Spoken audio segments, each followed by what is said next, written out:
ಬೆಂಗಳೂರಿನಲ್ಲಿ ಕೆಲ ಪುಂಡರಿಗೆ ಕಾನೂನಿನ ಭಯವೇ ಇಲ್ಲದಂತಾಗಿದೆ. ಬೇಕಾಬಿಟ್ಟೆ ಬೈಕ್ ಓಡಿಸಿಕೊಂಡು ಬಂದ ಇಬ್ಬರು ಯುವಕರು ಅಪಾರ್ಟ್ಮೆಂಟ್ನಿಂದ ಹೊರಬರ್ತಾ ಇದ್ದ ಓರ್ವ ವ್ಯಕ್ತಿಗೆ ಬಾಯಿಗೆ ಬಂದಂತೆ ಬೈದಿದ್ದಾರೆ. ಯಾಕೆ ಬೈದ್ರಿ ಅಂತ ಪ್ರಶ್ನೆ ಮಾಡಿದ್ದೆ ತಪ್ಪಾಯ್ತಾ? ಏಕಾಏಕಿ ವ್ಯಕ್ತಿಯ ಮೇಲೆ ಮನಸೋ ಇಚ್ಛೆ ಹಲ್ಲೆ ಮಾಡಿದ್ದಾರೆ. ಈ ಕುರಿತ ಒಂದು ರಿಪೋರ್ಟ್ ಇಲ್ಲಿದೆ. ಲೋಕಲ್ ಅಂತ ಕನ್ನಡದಲ್ಲೇ ಮಾತನಾಡಿದ್ರು ಬಿಡದ ಕಿರಾತಕರು. ಆಧಾರ್ ಕಾರ್ಡ್ ಕೊಡು ಎಂದು ಧಮ್ಕಿ, ಹುಡುಗರ ಕರೆಸಿ ಹಲ್ಲೆ.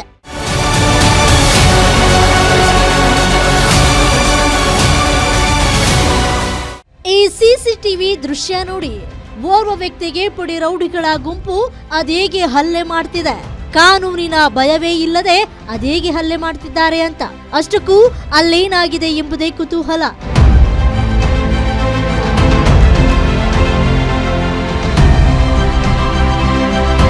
ಹಲ್ಲೆಗೊಳಗಾಗಿರೋ ವ್ಯಕ್ತಿಯ ಹೆಸರು ಅಜಿತ್ ಪಾಲ್ ಸಿಂಗ್. ಮೂಲತಃ ಅನ್ಯ ರಾಜ್ಯದವರಾದ್ರೂ ಬೆಂಗಳೂರಿನಲ್ಲಿ ಹಲವು ವರ್ಷಗಳಿಂದ ವಾಸ ಮಾಡ್ತಾ ಇದ್ದು ಕೊಡಿಗೆಹಳ್ಳಿ ಭಾಗದಲ್ಲಿ ಚಿಕ್ಕ ಪುಟ್ಟ ಬಿಸ್ನೆಸ್ ಮಾಡಿಕೊಂಡು ಜೀವನ ಮಾಡ್ತಿದ್ದಾರೆ. ಕಳೆದ ಏಪ್ರಿಲ್ 7 ರಾತ್ರಿ ಸರಿಸುಮಾರು 8 ಗಂಟೆ ಸಮಯಕ್ಕೆ ತಾವು ವಾಸ ಮಾಡ್ತಿದ್ದ ಅಪಾರ್ಟ್ಮೆಂಟ್ ಬೇಸ್ಮೆಂಟ್ನಿಂದ ಹೊರಗೆ ಬರ್ತಾ ಇದ್ರು. ಅಷ್ಟರಲ್ಲಿ ಎದುರು ರಸ್ತೆಯಿಂದ ಒಂದು ಬೈಕ್ನಲ್ಲಿ ಇಬ್ಬರು ಯುವಕರು ಬರ್ತಿದ್ರು. ಬಂದವರೇ ಅಜಿತ್ ಸಿಂಗ್ ಅವರಿಗೆ ಏಕಾಏಕಿ ಬೈಯೋದಕ್ಕೆ ಶುರು ಮಾಡಿದ್ರು. ಯಾಕೆ ಬೈತಿದ್ದೀರಾ, ಯಾಕೆ ಅಷ್ಟು ಸ್ಪೀಡ್ ಆಗಿ ಗಾಡಿ ಓಡಿಸಿಕೊಂಡು ಬರ್ತಿದ್ದೀರಾ ಅಂದಿದ್ದೇ ತಡ ಬೈಕ್ ನಲ್ಲಿ ಬಂದಿದ್ದ ಯುವಕರು ಹಲ್ಲೆಗೆ ಮುಂದಾಗಿದ್ದಾರೆ. ನೋಡಿ ವಿಡಿಯೋ ನೋಡಿ, ನನ್ನ ಮಾತೇ ಇಲ್ಲ, ಯಾವುದೇ ರೀಸನ್ ಇಲ್ಲ, ವಿದೌಟ್ ರೀಸನ್ ಅದನ್ನು ಮಾಡಿದ್ದಾರೆ. ಬೈದ ಸಾಯಿಸ್ಕೊಡ್ತೀನಿ, ನಾನು ಮಾಡ್ಬಿಡ್ತೀನಿ ಎಲ್ಲ ಇದೆ ವಿಡಿಯೋ. ಲಕ್ಕಿಲಿ ಇಲ್ಲಿ CCTV ಕ್ಯಾಮ್ರಾ ಇತ್ತು, ಎಲ್ಲ ಕ್ಯಾಪ್ಚರ್ ಆಯಿತು. ಕೈಯಲ್ಲಿ ಬೇರೆ ಏನಾಗುತ್ತಾ? ಇಲ್ಲ, ಕೈಯಲ್ಲಿ ಎಲ್ಲ ಅವ್ರು ಇಲ್ಲಿ ಸ್ಟ್ಯಾಂಡ್ ಇತ್ತು, ಸ್ಟ್ಯಾಂಡ್ ತಗೊಂಡು ನೋಡಿದ್ರು. ಸೊ ಅಲ್ಲಿ ಕಾಲ್ ಮೇಲೆ ಗಾಯ ಅದು ಹೊಡೆದ್ರು, ಅದೆಲ್ಲ ಪೊಲೀಸರು ತೋರಿಸ್ತೀನಿ.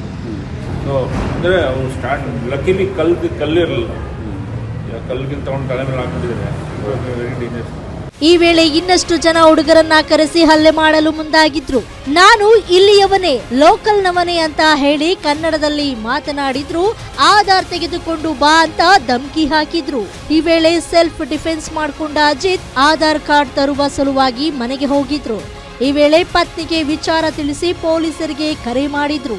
10 ನಿಮಿಷದಲ್ಲಿ ಪೊಲೀಸ್ ಸ್ಥಳಕ್ಕೆ ಬಂದಿದ್ದು ಅಷ್ಟರಲ್ಲಿ ಆರೋಪಿಗಳು ಎಸ್ಕೇಪ್ ಆಗಿದ್ದಾರೆ. ಪ್ರಕರಣ ಸಂಬಂಧ ಇಬ್ಬರನ್ನ ಪೊಲೀಸರು ವಶಕ್ಕೆ ಪಡೆದಿದ್ದಾರೆ ಎಂಬ ಮಾಹಿತಿ ಇದ್ದು ವಿಚಾರಣೆ ಮುಂದುವರೆದಿದೆ. ಕ್ಷುಲ್ಲಕ ಕಾರಣಕ್ಕೆ ವ್ಯಕ್ತಿಯೋರ್ವನ ಮೇಲೆ ಪುಡಿ ರೌಡಿಗಳು ಮನಸೋ ಇಚ್ಛೆ ಹಲ್ಲೆ ಮಾಡಿದ್ದಾರೆ.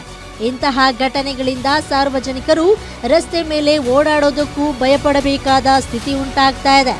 ಸದ್ಯ ಕೊಡಿಗೆಹಳ್ಳಿ ಪೊಲೀಸ್ ಠಾಣೆಯಲ್ಲಿ ಘಟನೆ ಸಂಬಂಧ ಪ್ರಕರಣ ದಾಖಲಾಗಿದ್ದು ತನಿಖೆ ಮುಂದುವರೆದಿದೆ. Girish Pagur, crime bureau, guarantee news, Bengaluru.